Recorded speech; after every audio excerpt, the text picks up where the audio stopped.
Naharangan ang parte sa kalsada atol sa landslide sa Don Marcelino, Davao Occidental. Samtang usa ka mananagat ang naluwas human nahulog sa gisakyang bangka sa kadagatan sa Maluso, Basilan. Ani ang report.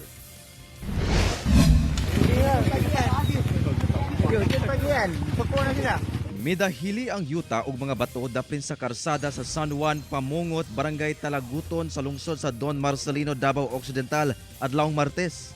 Sumala sa MDRRMO, mihumok ang yuta atol sa mga pag-ulan sa milabay mga adlaw, rason nga wala una kini gipaagian sa mga four-wheeled vehicles ug bugtong motor lang ang gitugutang makaagi. Hinuon kaganinang buntag, maagian na kini human sa clearing operation sa Municipal Engineering Office ug DPWH.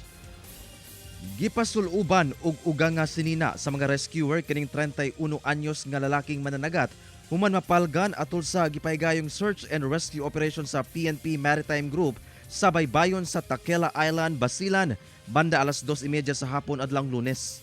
Ang maong biktima na-report nga missing banda alauna 1:30 sa hapon sa susamang adlaw sa karagatan sa Maluso, Basilan. Kinihuman nakita sa usa ka residente nga ang bangka na lang sa maong biktima ang naglutaw-lutaw sa maong kadagatan.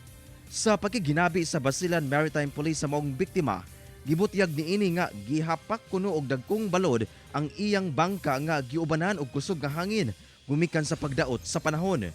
Nahulog kuno kini og napalayo sa iyang bangka.